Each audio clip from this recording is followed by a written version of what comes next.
Hello friends, good morning. Welcome to my YouTube channel royal guidance. कैसे हैं आप सभी? आई होप आप सभी अच्छे होंगे।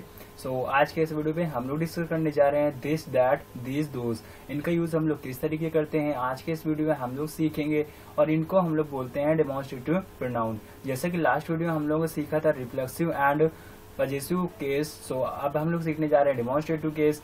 अगर आपने उस वीडियो को नहीं देखा है तो ऊपर दिए गए आई बटन पर क्लिक करके आप उस वीडियो को देख सकते हैं। चलिए हम लोग आज का वीडियो स्टार्ट करते हैं और सीखते हैं डेमोन्स्ट्रेटिव प्रोनाउन का यूज। तो दोस्तों, हम लोग सबसे पहले देखते हैं how to use demonstrative pronoun in our communication. देखिए, हम लोग कम्युनिकेशन में अपने ये डेमोन्स्ट्रेटिव प्रोनाउन का यूज कैसे करते हैं वो हम लोग सीखने जा रहे हैं। तो देखिए, सबसे पहले हम लोग बात करते हैं दिस एंड दैट की। तो देखिए, सबसे पहले हम लोग जान लेते हैं दिस एंड दैट जो होते हैं वो आपके सिंगुलर होते हैं, एंड दिस जो होता है वो आपका किसी पास की चीज के लिए यूज होता है, बट वो चीज कितनी होनी चाहिए? सिंगुलर। एंड दैट जो होता है वो आपकी दूर की चीजों के लिए यूज होता है, वो चीज कितनी होनी चाहिए? सिंगुलर। ये आपके सिंगुलर होते हैं, और दिस आपका दूर के लिए पास के लिए लगता है, एंड दैट आपके दूर के लिए लगता है। चलिए हम लोग इसके एग्जाम्पल से देखते हैं थोड़ा। जैसे कि आप इस पिक पे देख रहे होंगे, इस पे क्या है कि ये एक बच्चा है, एंड ये बच्चा कह रहा है this is my car. Means ये कार इसके किसके पास में है? देखिए, पास में है ना, नियर है, तो ये क्या है? वो भी सिंगुलर है, तो क्या लगा रहा है ये? This is my car. तो आप इस तरीके दिस का यूज देख सकते हैं। एंड जैसा कि आप इस पिक पे देख सकते हैं, ये फर्स्ट वाली, जैसे कि ये बच्चा कितना दूर है अपनी कार से, एंड ये अब दूरी है, वो कार कितनी है? सिंगुलर है, तो ये क्या बोल रहा है? That is my car. तो आप इस तरीके दिस एंड दैट को समझ सकते हैं। दैट लगता है दूर के लिए बट सिंगुलर होना चाहिए, एंड दिस लगता है पास के लिए, वो भी सिंगुलर होना चाहिए। चलिए हम लोग देखते हैं दीज एंड दोज में डिफरेंस। तो चलिए दोस्तों, हम लोग नेक्स्ट आ गए हैं दीज एंड दोज पे। तो देखिए, दीज क्या लगता है? दीज आपका ये क्या होते हैं? दीज एंड दो। सबसे पहले तो आप देख लीजिए, प्लूरल होते हैं, मीन्स दो से ज्यादा, दो या दो से मोर होते हैं, इनको हम लोग क्या बोलेंगे? प्लूरल।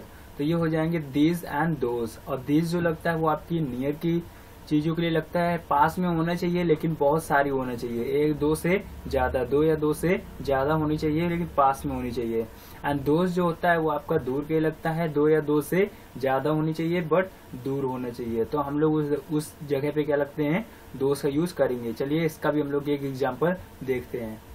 जैसे कि आप ये सेकेंड पिक पे देख सकते हैं, इसमें क्या लिखा है? ये बॉयज जो है वो चाइल्ड, ये कितना कार के पास में है, कारों के पास में है, और ये कह रहा है दीज आर माई कार। और प्लूरल है, तो देखिए दीज क्या था? प्लूरल है, तो प्लूरल के साथ में हेल्पिंग वर्ब भी आपको प्लूरल लगानी पड़ेगी। एंड दिस जो आपका सिंगुलर है, तो हेल्पिंग वर्ब भी कौन सी आएगी? सिंगुलर वाली ही आएगी। इसका भी आप लोग खास तौर पे याद रखिएगा। एंड ये आपका क्या है? बॉय पास में है, तो ये क्या बोल रहा है? These are my car. जैसा कि आप इस सेकंड पिक पे देख रहे होंगे, कारें तो बहुत सारी हैं, बट ये बच्चा जो था ये बहुत दूर खड़ा है, तो क्या बोल रहा है? Those are my car. Means आप समझ गए होंगे, पास में होगी अगर लेकिन एक होनी चाहिए तो हम लोग क्या बोलेंगे? दिस। एंड एक होनी चाहिए लेकिन दूर है तो दैट। एंड पास में है लेकिन बहुत सारी है तो बोलेंगे दिस। एंड दूर है लेकिन बहुत सारी है तो क्या बोलेंगे? दोज। आई होप आप इसका डिफरेंस समझ गए होंगे। चलिए हम लोग नेक्स्ट एग्जाम्पल लेते हैं। जैसे कि आप ये नेक्स्ट एग्जांपल में देख सकते हैं, ये एक एप्पल है, एंड ये बहुत सारे एप्पल है। मीन्स ऊपर वाला सिंगुलर है एंड ये प्लूरल है, और ये बच्चा देखिए दोनों के ही पास में खड़ा है। तो यहाँ पे देखिए पास में है लेकिन एक है सिंगुलर, तो क्या बोलेंगे? This is an apple. And next हो जाएगा this is my Apple. And ये क्या है? बहुत सारे एप्पल है, तो क्या बोलेगा? These are my apples. इस तरीके आप इसका यूज कर सकते हैं। चलिए नेक्स्ट एग्जांपल देखते हैं। अब देखिए, अभी भी एप्पल हैं और ये एप्पल्स हैं, बट बॉयज जो था वो कहाँ पे चला गया? बॉय ये बहुत दूर चला गया है। अब दूर से वो इंडिकेट कर रहा है, पॉइंट कर रहा है, पॉइंट आउट करता है फिंगर से कि that is my Apple. And ये क्या है? बहुत सारे एप्पल थे लेकिन उसके थे, तो वो इंडिकेट फिर भी कर रहा है अपनी फिंगर से पॉइंट आउट कि दोज आर माई एप्पल्स। आप इसका यूज समझ गए होंगे कि जब पास में होंगी बहुत सारी चीजें तो हम लोग दिस लगाएंगे, एंड बहुत सारी चीजें दूर होंगी तो हम लोग दोज लगाएंगे। एंड एक चीज हमारे पास में होगी तो दिस लगाएंगे, एंड एक ही चीज सिंगुलर होगी और लेकिन हमसे दूर होगी तो हम लोग दैट लगाएंगे। सो इसका आप इस तरीके यूज कर सकते हैं। चलिए हम लोग देखते हैं दिस एंड दोस के और भी यूजेस। अब देखिए नेक्स्ट यूज क्या होता है, ये तो पास और दूर के लिए हो गया। नेक्स्ट यूज क्या होता है, ह्यूमन बींग्स के लिए भी हम लोग क्या लगाते हैं, दिस और इंडिकेट करके ही बताते हैं। मीन्स देखिए डेमोन्स्ट्रेटिव प्रोनाउन का मतलब क्या होता है, डेमोन्स्ट्रेटिव प्रोनाउन का मतलब होता है संकेत वाचक। मीन्स पॉइंट आउट करके किसी चीज को इंडिकेट करना, वो क्या हो जाएगा आपका डेमोन्स्ट्रेटिव प्रोनाउन। जैसे आपके बहुत सारे फ्रेंड्स खड़े हैं एंड आप अपनी मम्मी को लेके आते हैं और उनसे मिलवाते हैं, बोलेंगे क्या, दीज आर माई फ्रेंड्स। देखिए दीज क्या हो गया, मीन्स बहुत सारे थे और पास में थे तो मैंने क्या लगा दिया, दीज। और ये प्लूरल थे तो हेल्पिंग वर्ब भी क्या आएगी, प्लूरल आएगी, तो मैंने क्या लगा दिया, are and my and friends. ठीक। एंड नेक्स्ट हम लोग क्या है, मेरा एक फ्रेंड आता है एंड मैं उस फ्रेंड को अपने पिताजी से मिलाता हूँ तो क्या बोलूंगा, दिस इज माई फादर। अब फादर क्या है, सिंगुलर थे एंड तो सिंगुलर हेल्पिंग वर्ब भी लगी है तो क्या हो जाएगा, और पास में थे तो क्या लगा दिया मैंने, दिस इज माई फादर। अब देखिए मेरे जैसे कि भाई हैं बहुत सारे, मीन्स दूर खड़े हैं, तो हम अपने फ्रेंड से मिलाएंगे, दोज आर माई ब्रदर। देखिए एक तो फर्स्ट थिंग वो फ्यूलर हैं और सेकंड थिंग वो हमसे बहुत दूर हैं, डिस्टेंस पे हैं, तो हम लोग क्या लगाएंगे, इंडिकेट करना है, पॉइंट आउट करना है कि those are my brothers. And next आपका जैसा है, that is my sister. And मेरी सिस्टर जो थी वो सिंगुलर थी और वो दूर खड़ी थी तो भी मैंने पॉइंट आउट किया एंड इंडिकेट करके, संकेत करके उसको बताया, that is my sister and those are my brother, these are my friends and this my father. So इस तरीके आप उसका यूज ह्यूमन बीइंग्स को इंट्रोड्यूस करने में भी लगा सकते हैं। अब नेक्स्ट देखिए थर्ड यूज इसका क्या होता है। थर्ड यूज होता है जैसे फोन पे हम लोग किसी का इंट्रो देते हैं, फोन पे अपना इंट्रो देते हैं या किसी से पूछते हैं किसी के बारे में, तो हम लोग क्या बोलते हैं, जैसे देखिए फोन पे हम लोग बोलते हैं हेलो हु इज दिस। अब देखिए हु इज दिस मीन्स आप कौन हैं, तो क्या बोलेंगे, this is X Y Z, जो आपका नाम है बोल देंगे दिस इज विकास। तो जैसे मैं किसी से बात कर रहा हूँ तो मैं क्या बोलूंगा, hello this is Vikas. And अगर मैं किसी से पूछना चाहता हूँ कि हु इज दिस मीन्स वो कौन है, तो हम लोग क्या बोलेंगे, ये कौन है जो ये फोन पे बात कर रहे हैं, ये कौन है। अब फोन पे आपसे अटैच है मीन्स पास में है तो क्या लगेगा उसके लिए, और सिंगुलर है तो दिस लगेगा। सो इस तरीके आप फोन पे भी इंट्रो लेके बोल सकते हैं। अब देखिए नेक्स्ट यूज हम लोग जो देखते हैं, नेक्स्ट यूज हमारा है सीजन। देखिए सीजन के बारे में बात करने के लिए या फिर डेज के बारे में बात करने के लिए या डे के बारे में बात करने के लिए या फिर ईयर के बारे में बात करने के लिए या फिर टाइम के बारे में बात करने के लिए, फिर भी हम लोग किसका यूज करते हैं, दिस, दैट या दिस या दोज। तो चलिए हम लोग देखते हैं कुछ एग्जाम्पल। जैसे देखिए हम लोग फर्स्ट बात करते हैं सीजन की। सीजन की मीन्स क्या है, जैसे इस समय गर्मी चल रही है और हम लोग बात करें इस गर्मी में हम लोग कहीं घूमने नहीं जाएंगे, तो इसमें क्या हो जाएगा, we will not go for outside. अब देखिए दिस सीजन, दिस सीजन मतलब जो चल रहा होता है समय, उसके साथ में हम लोग क्या लगाते हैं, दिस लगाते हैं। जैसे इस सोमवार को हम लोग देर से घर जाएंगे, तो इसमें भी आप क्या लगाना पड़ेगा, दिस, क्योंकि वो मंडे अभी चल रहा है एंड वो हम लोग वहाँ पे दिस लगाना पड़ेगा। जो टाइम आपका चल रहा होता है उसमें हम लोग क्या लगाते हैं, दिस लगाते हैं। एंड जो टाइम हमारा बीत चुका है, पास्ट हो चुका है, उसमें हम लोग दैट लगाते हैं। जैसे हम लोग अगर बोले कि लास्ट मंडे हम लोग लेकिन देखिए लास्ट मंडे हम लोग जल्दी काम कर रहे थे तो सही रहता, तो इस पे क्या है, लास्ट मंडे की बात हो रही है तो उस पे आप लास्ट मंडे बोल सकते हो। लेकिन देखिए अगर उस मंडे की दोबारा अगर उस सेंटेंस से बात होती है तो आपको दैट टाइम लगाना पड़ेगा।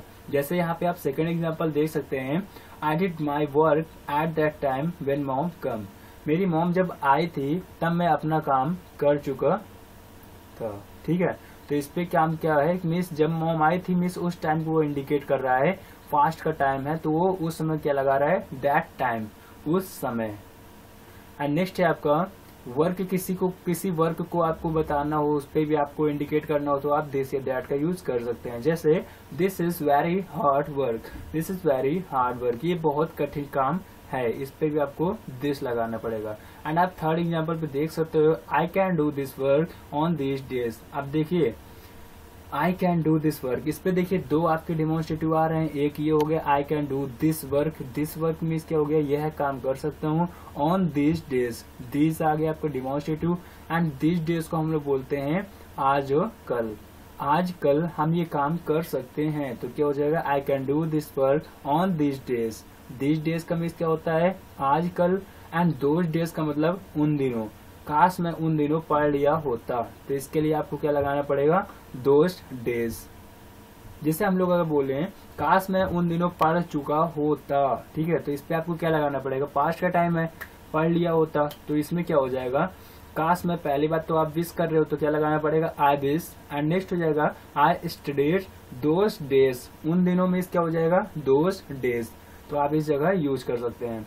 एंड नेक्स्ट क्या है you should have completed this work on those days, आपको उस समय यह काम कंप्लीट कर लेना चाहिए था। आपको उन दिनों मीन्स किसी दिन की बात हो रही है तो क्या हो जाएगा उन दिनों ये काम कंप्लीट कर देना चाहिए था, तो क्या लगाएंगे you should complete this work on those days. ऐसे ही आप ईयर पे भी लगा सकते हैं दैट ईयर या फिर दिस ईयर, जैसा 2020 चल रहा है अभी मैं अगर किसी चीज की बात करता हूँ तो दिस ईयर लगेगा। अगर मैं बात करूँ 2018 तो उस पे हमको बात करना पड़ेगा दैट ईयर, बट 2018 की ऑलरेडी सेंटेंस पे एक बार बात हो चुकी हो तब हम लोग उसके बाद दैट लगाएंगे। सो चलिए हम लोग नेक्स्ट एग्जाम्पल देखते हैं। अब देखिए दैट क्या होता है एज ए कंजंक्शन में हम लोग इसको यूज करते हैं। जैसे आप देखेंगे डायरेक्ट इनडायरेक्ट में क्या होता है मोहन सैड दैट। अब देखिए दैट का मतलब होता है की या फिर का, तो क्या हो जाएगा Mohan sad that he is an honest boy, ठीक है, तो इस पे क्या हो जाएगा दैट यहाँ पे एज अ कंजंक्शन आया है जैसे कि आप इस पे देख सकते हैं। एंड नेक्स्ट हम लोग देखते हैं this much and this more. देखिए this much and this more का मतलब भी क्या होता है कम मात्रा में। देखिए दिस मच क्या होता है जो हम अनकाउंटेबल होते हैं उनको हम अगर मांगते हैं तो हम लोग दिस मच लगाना पड़ेगा, कम मात्रा में मांग रहे हैं। एंड दिस मोर का मतलब कम मात्रा में मांग रहे हैं लेकिन वो क्या है काउंटेबल है। जैसे could you give me this much of water, क्या मुझे आप वाटर तो गिन नहीं सकते हैं तो ये क्या है अनकाउंटेबल, तो आपको क्या लगाना पड़ेगा दिस मच। एंड नेक्स्ट क्या है आपका रुपीज, रुपीज हम लोग काउंट कर सकते हैं तो इस पे हमने क्या लगाया है दिस मोर, मीन्स कृपया मुझे कम मात्रा में पानी दे दीजिए। एंड नेक्स्ट हो जाएगा he will give me this much this more rupees, means वो मुझे कम मात्रा में रुपए देगा। तो आप इस तरीके दिस मच एंड दिस मोर को कम मात्रा में भी यूज कर सकते हैं। नेक्स्ट देखते हैं, नेक्स्ट है हमारा that much and that more. अब देखिए दैट मच मीन्स क्या होता है ज्यादा मात्रा में, एंड दैट मोर का मतलब होता है ज्यादा मात्रा में, बट दैट मच जो है वो अनकाउंटेबल के लिए यूज होता है, एंड ये जो दैट मोर है ये आपका काउंटेबल के लिए यूज होता है। जैसे could you me the much of water, क्या मुझे आप ज्यादा मात्रा में पानी दे सकते हैं, could you give me that much of water. And next हम लोग देखते हैं रुपीज, रुपीज क्या है काउंटेबल है तो रुपीज में हम लोग क्या लगा देंगे he will give me that more rupees, means वो मुझे ज्यादा मात्रा में रुपए देगा। मीन्स क्वांटिटी उसकी अगर ज्यादा होगी तो हम लोग मच लगाना पड़ेगा, मीन्स दैट मच या दैट मोर, एंड क्वांटिटी अगर कम होगी तो दिस मच या फिर दिस मोर लगाना पड़ेगा। सो आई होप आप इसका यूज समझ गए होंगे। अब आप समझ गए होंगे कि डिमॉन्स्ट्रेटिव प्रोनाउन का यूज हम लोग किस तरीके अपनी इंग्लिश में स्पीकिंग में कर सकते हैं। So it's enough from my side, thanks for watching this video. यदि अभी तक आपने इस चैनल को सब्सक्राइब नहीं किया है तो सब्सक्राइब कर लें एंड बेल आइकन भी प्रेस कर लें जिससे कि डेली आने वाली वीडियो की नोटिफिकेशन आपको बिल्कुल टाइम पे मिल जाए।